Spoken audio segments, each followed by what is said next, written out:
Bien, bonjour à tous. Je vous ai donc transmis un lien pour utiliser le site du ministère de la Transition écologique et en particulier le logiciel de simulation des climats futurs, DRIAS.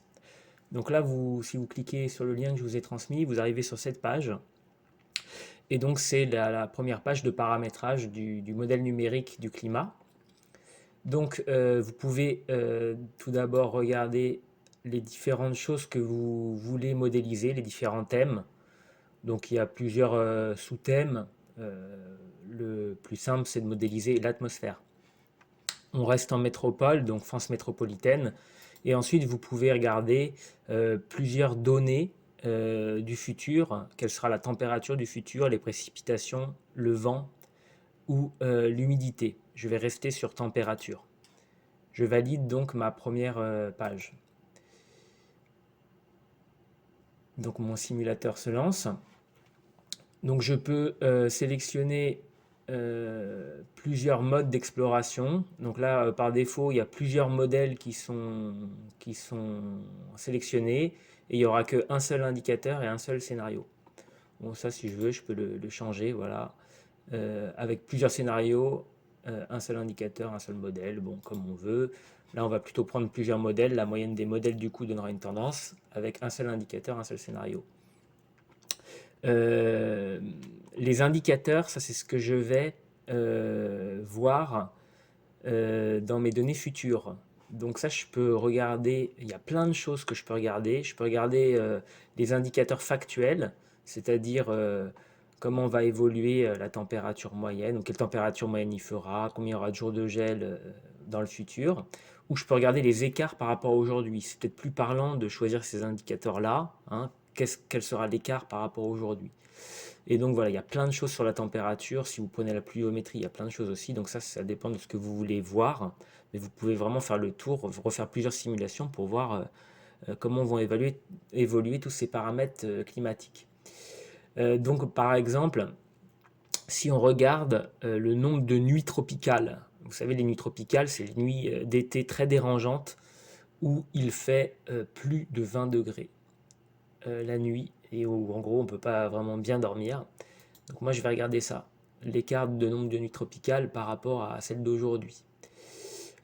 Toute l'année, donc on peut décliner en saison ou en mois, là on va regarder toute l'année. Évidemment si je prends le mois de janvier, il y aura moins de nuits tropicales que si je prends le mois d'août, hein, forcément, mais là je regarde sur toute l'année. Les horizons, on peut regarder les horizons proches, moyens, lointains. Lointain c'est 2100, proche ça doit être 2030 et moyen c'est 2050, 2060. Là j'ai tout sélectionné par défaut, donc je laisse tout sélectionner. Voilà. Et ici donc mes modèles, c'est les fameux RCP. Vous savez, c'est les chemins d'émissions de gaz à effet de serre. Plus le numéro est petit, plus le scénario est optimiste. Plus le numéro est grand, plus le scénario est pessimiste. Le RCP 8.5, 8,5, c'est le plus pessimiste. C'est en gros une croissance démographique non contrôlée, des émissions de gaz à effet de serre qui augmentent de manière exponentielle et pas d'innovation technologique qui permettent de changer les modes d'énergie qu'on utilise. Donc on est encore sur des énergies fossiles très polluantes. Donc je vais garder ce scénario-là. Et enfin, donc je peux choisir les modèles ou certains modèles. Là, je vais garder tous les modèles, comme ça, il me fera une moyenne. Donc là, je vais valider. Et donc le modèle numérique de climat, d'après tout ce que je lui ai rentré, là, il va me sortir donc ce que je lui ai demandé, c'est-à-dire le nombre de nuits à plus de 20 degrés dans l'avenir. Voilà. Donc vous avez plusieurs séries de résultats. Donc la médiane de l'ensemble, ça traduit ce que l'ensemble des modèles donnent en médiane. C'est-à-dire qu'il y a 50% des modèles qui donnent au-dessus de cette prévision et 50% des modèles qui donnent en dessous. Donc ça, c'est un peu la prévision qui est la plus probable.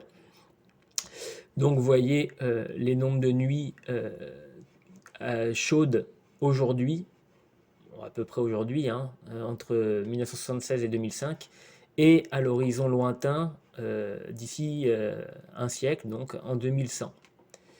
Donc si je clique sur la carte, il me l'affiche. Voilà.